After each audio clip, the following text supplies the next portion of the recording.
Welcome to the Royale Express podcast, a place of music, travel, and the expansion of knowledge. Kyle, thank you for joining me today. Welcome to the Royale Express podcast. Thank you very much, Nosebo. So I see you were stalking me on LinkedIn, and then you're like, hey, let's chat. Most definitely. No, that was absolutely cool of you.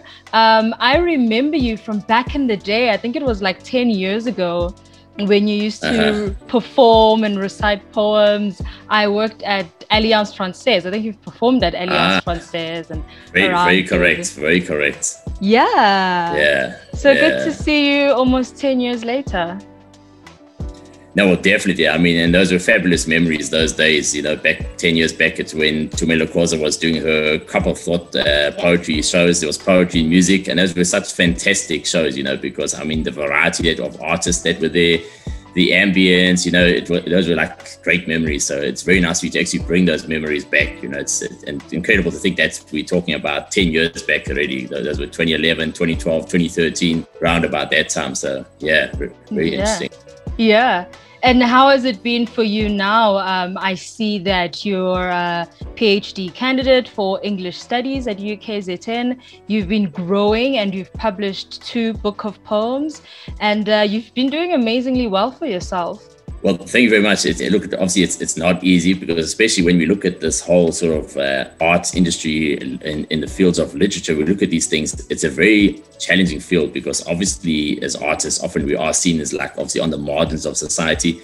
There's certain times artists are seen as useful, other times artists are often ignored. So as artists, as intellectuals, we've got to just push whatever we can. We've got to be quite versatile, and we've got to obviously use our creative abilities and see how we can obviously develop them, how we can create sustainable careers using our talents.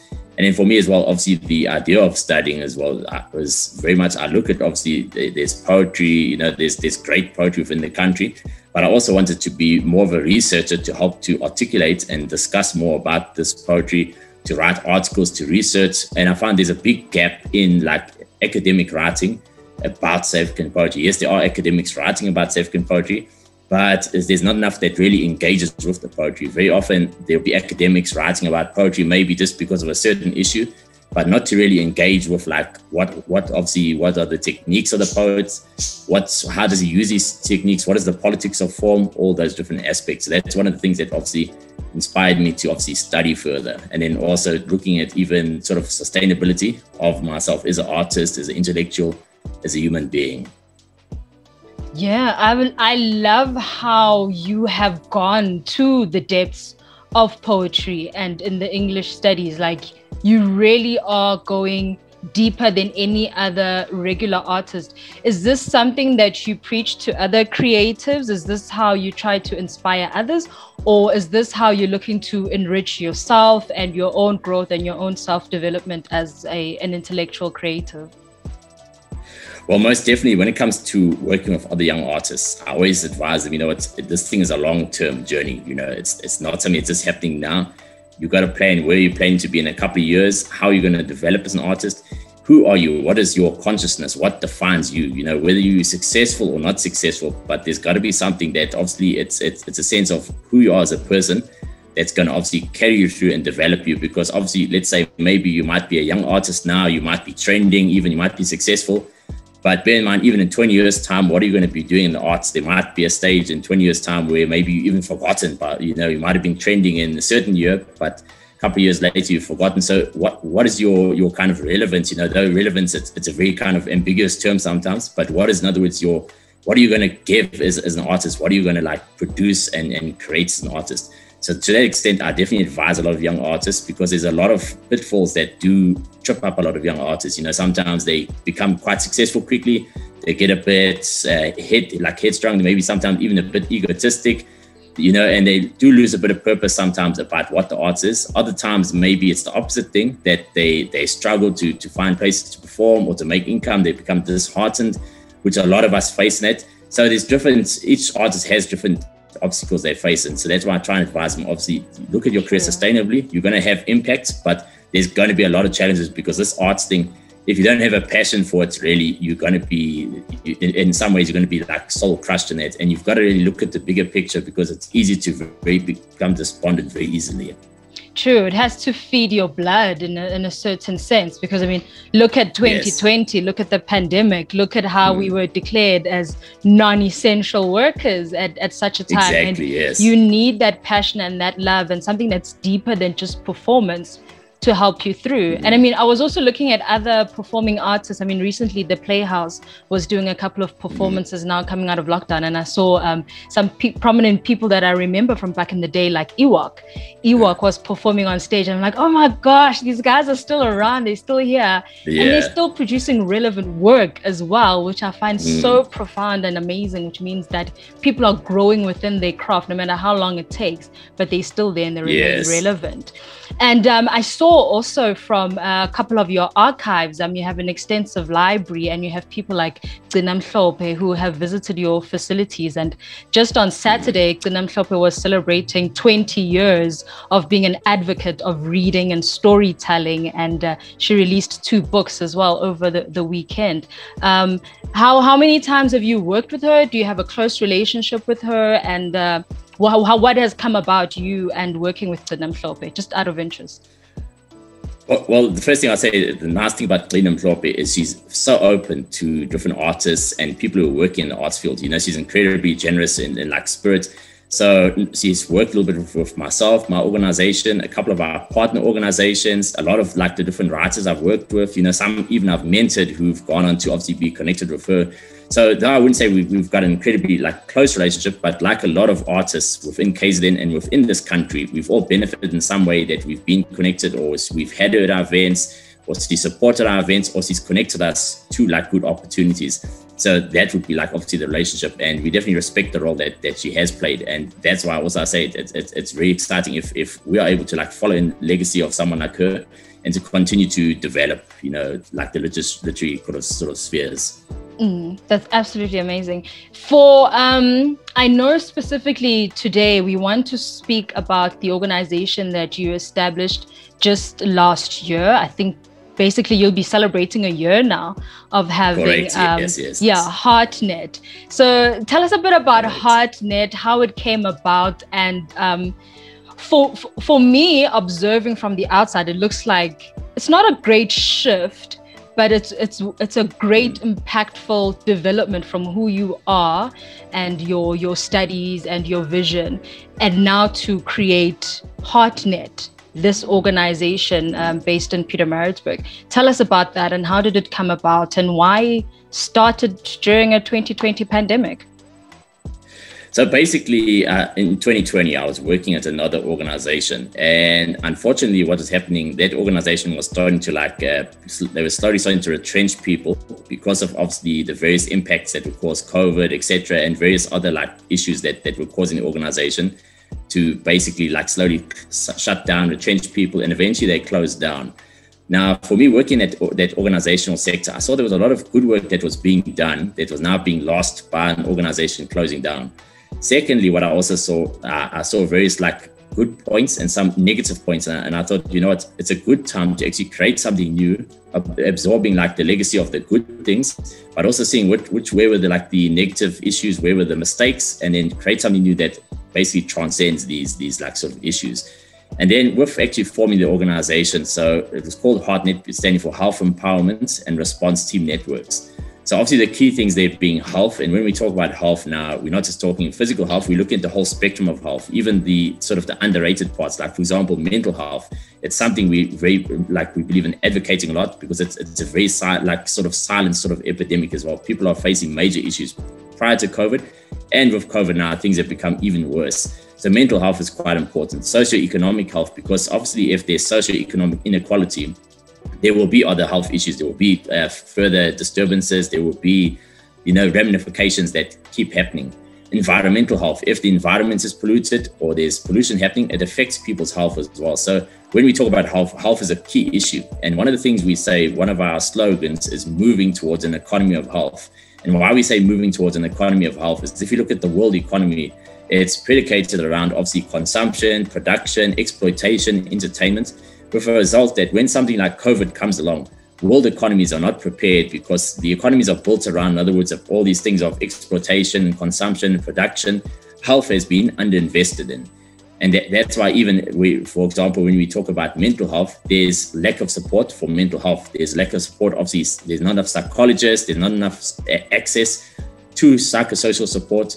So that's why, as our slogan, we say moving towards an economy of health, because we want to encourage people to move towards an economy which puts health as the cornerstone, not profit, not exploitation, not consumption. It's got to be health, because if you put health at the center of everything, then you're answering all your questions, all your socioeconomic inequality, your environmental degradation, all those aspects become answered by that health.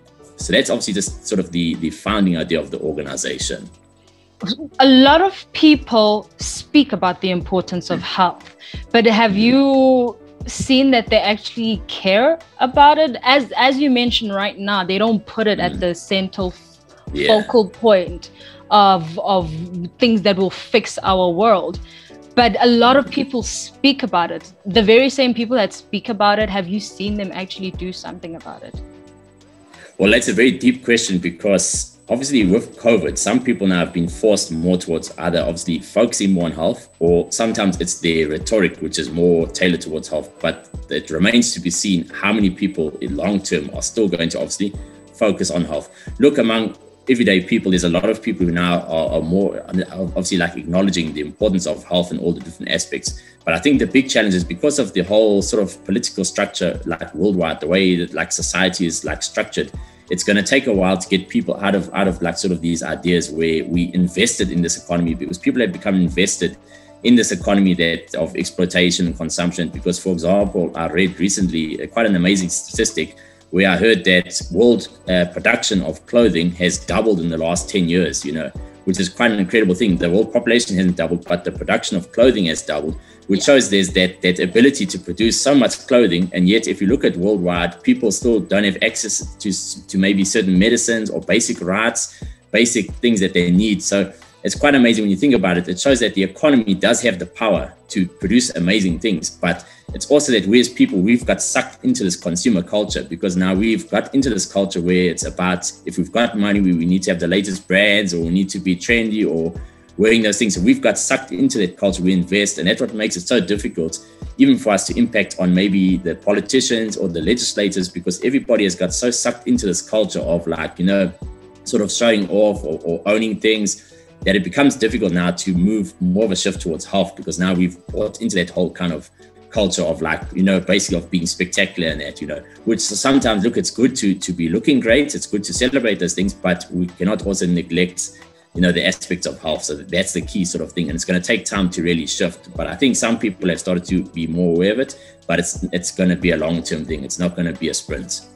It's a cultural vicious cycle. I mean, it's a bit of a controversial topic even, because that means you're taking money out of people's pockets, right? Because as you say, we're able to manufacture all of this, but not only manufacture, but we're able to sell it because people are actually consuming it, which means people have the means to buy such products. And then when you say people must eat healthy or engage in any form of healthy programs, they're like, but this stuff is expensive. This is going to take too much money.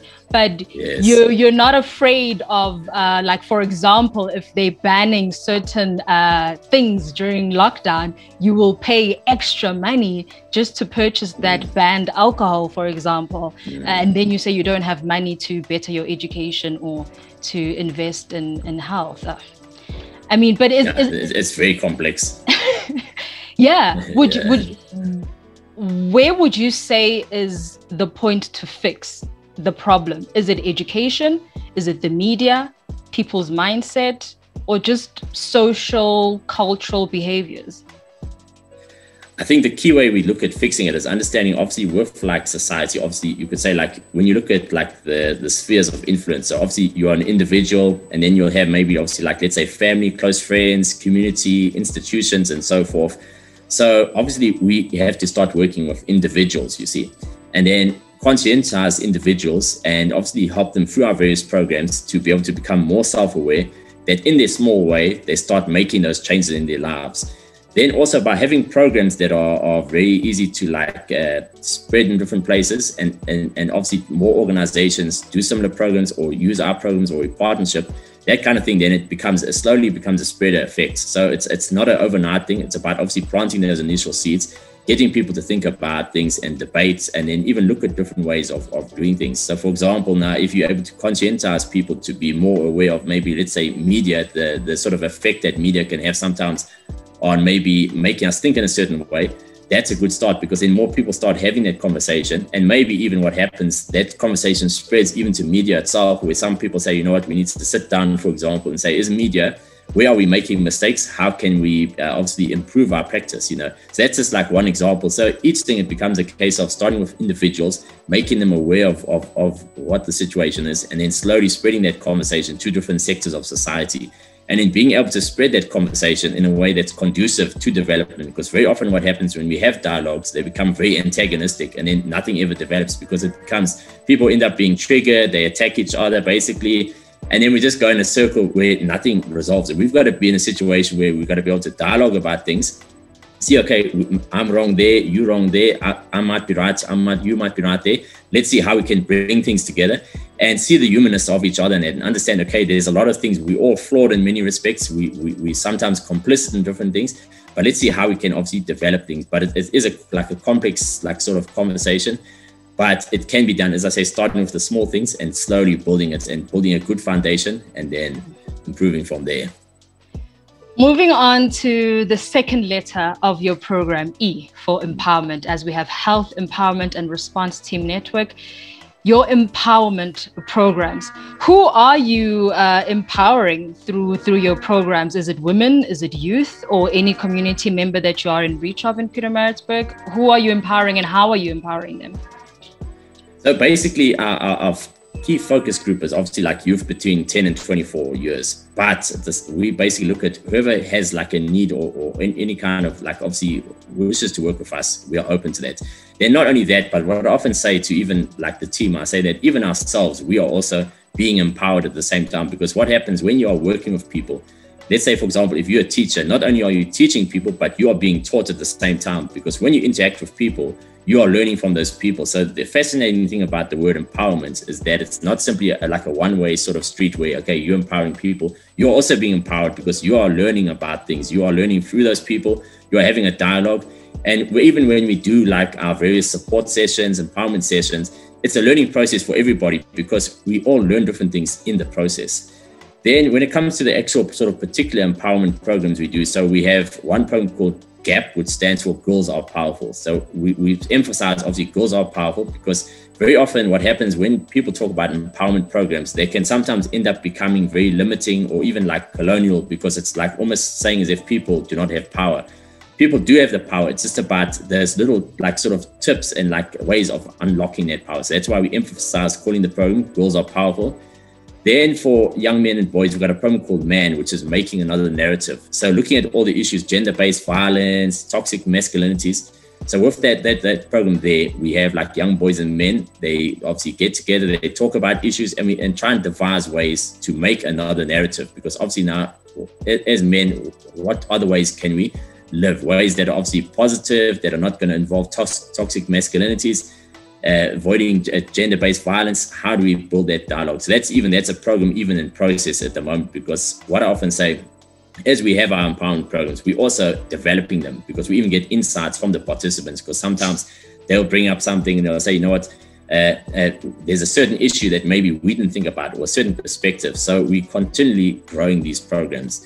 And then Winning Your Zone, which is the program using sort of social distancing and football, is also to a great extent an empowerment program, because with that program, we have like gender inclusive football. So it's four-side. We have social distancing. And then what will happen if we do it at schools, for example, there will be boys and girls playing together. And that's a way we also do gender dialogues, because now what happens, it's one thing to talk about gender dialogues or to talk about theory and that, but when you do something practically, it's a great way to break ice. So now you'll have boys and girls playing on the same team. So maybe you'll have a goalkeeper, might be a boy, defender, a girl, and etc. And then you'll be passing to notes to like a teammate that will be like obviously a boy to a girl to a boy, and vice versa. And when we have our sort of halftime breaks, which are called sanitizing breaks, Then we obviously talk about and say, okay, how did it feel like, playing with the girls as teammates? And then we actually come up with obviously what are some of the issues, like maybe a boy's, like we say to a boy, why do you think maybe that you're superior to girls? And then the boy will come up with the issues, and then we are able to like break down and say, okay, what are the myths, break those myths down, and then come to like an understanding of sort of gender inclusiveness and gender equality, you see. I love it. I love it. I love it. Sorry, I have to Thanks. mute myself. Sometimes there are a few strikes that happen outside.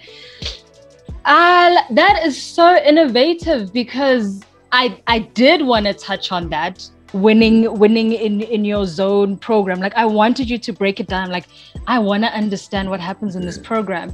And then it also links with your gap and your man program, because one of the questions that burn inside is this helping us solve the problem of gender-based violence? And in as much as we may protest about it and call ourselves activists, but what are we actively doing? And this seems to be the very practical methods that you implement to fight this, or not fight it, but actually find solvable solutions that can be applied. Has that been your conscious intention? Well, most definitely one of our key intentions, because it's one of the things that troubles us, is that there's a lot of like activism, a lot of protests, a lot of awareness about gender-based violence, but we are not seeing things changing, So that's like the tragic thing, and it's key to have all this activism and awareness, but it's worrying if things are not changing. So then that shows us we need to try and think of other strategies. So not saying that the activism is not working. Activism does play a key role, and the awareness, all those things, that's important. But now we need something to sort of back it up. So to use, like, in other words, almost like a football analogy, it's kind of like if you've got maybe good strikers that are scoring goals, but maybe your defense is weak. So what happens? You're conceding goals, so you're still losing the game.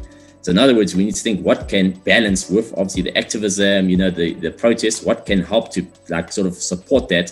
So you've got a cohesive kind of response to gender-based violence, and understanding as well, even with gender-based violence, there's so much violence in this country's history. So what happens is you have legacies of violence being passed down generations. So how do we address those intergenerational things where, for example, there's a lot of young people, maybe they brought up in a family where there's a lot of physical discipline, that they very like rough discipline, or even unloving homes. So that whole thing, it comes like sort of down generations, and that's what makes it such a challenging issue in our country, because obviously we've got very very unique history, the way things happen in this country. So a lot of things in history still haven't been fully addressed. They still need to be addressed, and I think that's also why this issue still lingers on. So again, it's one of those things that's not an overnight solution. I think we're going to be in for quite a long haul to sort of fight gender-based violence, because it's just so much in like people's DNA because of like that violent history. And if you look even recently, like there's been a lot of frustration because of obviously a lot of people had great hopes with democracy. There's a lot of sort of, for people, like deferred dreams. With COVID more recently, things have become tighter, and one could see that frustration in the recent upheaval in July, because a lot of people were extremely frustrated in that. So you can see there is that sort of tension, that sort of frustration in people. And I think that's correct, where, as you say, where programs come in to address it, because now we're doing active things. We're not just talking about theory or lecturing things, we're involving people actively. And then just to conclude with obviously the Winning Your Zone, what makes it powerful as well, where you've got the gap and you've got the man. Now with Winning Your Zone, the two programs come together. So now we might be handling man, talking about certain things with the man group, certain things with gap. But now what happens, you bring them together, they play, and what you manage to avoid, sometimes when you have gender dialogues sometimes end up becoming very aggressive, because everybody's like kind of pent up. They've got their side of the story, and then they can become very sort of aggressive dialogues. But now when you get people to play together, it's like an icebreaker. So notice maybe you have a bit of dialogue, people are a bit tense, and you say, okay, now we're going to play together. You're playing together, you're playing safely, you're laughing. And another thing I must emphasize about Winning Your Zone, it also, with the different zones the player has, that also stands for your personal space. In other words, as a player, you've got your personal space, but it doesn't mean you're being selfish. You're still part of the team, but you have your personal space. It's respected. You respect the other person's personal space. Exactly. You have your identity, you feel safe, you Yes. feel valued, and you have the freedom to then express yourself in those moments and spaces in which you Yes. can play your role in the zone that you're in, which makes it a perfect environment for people Yes. to be open and honest and vulnerable to an extent, because Yes. of course people get triggered in these dialogues because they do feel attacked. It's their identity. Yes. Then they have to question their parents or their culture, you know, a whole lot of things that we hold personal as our identity. Yes. Definitely, Carl, innovation and leadership are qualities that I'm definitely seeing in you and in your organization. Thanks. The response that you have as a response team, that is definitely something that you're doing. You're responding to the actual circumstances that you're in. Yes. You yourself, as Carl Allen, what triggers you? What moves you? What triggers you and makes you really jump into action? So I think for me, look, the things like through my whole life is, especially when I would say like maybe people are blind about certain issues, you know, sometimes like the way people can go through life and just like kind of go with a blinkered mindset. Whereas for me, I've always, my eyes are open and I see things, and then it really disturbs me when there's not being action taken to change things, where like year after year, there's still like the same things are happening. So that's one thing that like really triggers me. And that's why, like, for myself, I've come from a background of writing poetry and all that. But now I felt compelled to do these things, not because like I was born to work in NGOs or doing NGO things, but just I saw there's like a gap. It's something is not being done. The same, like I mentioned earlier, I've studied further like in English because I saw there's not enough research articles being produced. Again, with this, I just saw there was like quite a gap for this kind of like these programs. And when I saw the issues that were happening last year, so for example, like with Winning Your Zone, I was quite like frustrated because I saw, okay, you know, what happened? You know, government said no sports. So we understand that, but now what was happening within communities, young people were walking around because there was no ways that you could keep those young people at home. The houses are too small, the yards are too small. So the young people have to walk around, but now they're not allowed to play sports, and now they're walking around, and then all different sort of activities come up. They end up, obviously, there's negative behavior that happens. There's maybe more pregnancies that result. So that's when I realized, you know what, there's, for example, is an issue. Now, how can we still have sports but keep people safe? And that's where, for example, this idea came up from, like something that seemed impossible. So that's the kind of thing that obviously triggers me, where I see there's a gap, where something, maybe there's a big crack like in society where something needs to be put, and then whether it's a poem or a program or an idea, that's what obviously then motivates me to do something. And challenges that you've faced as you've been doing this now since you started your program last year in September. What are the challenges that you have faced so far that you wish to remedy, or maybe you're still struggling with that and you still need assistance? Well, I think obviously definitely one thing, but which is partly understandable, but we've been trying to push obviously for more support and funding so that we can really push these programs in like a faster way. So that's obviously one of the challenges. But look, we do understand we are a newish organization.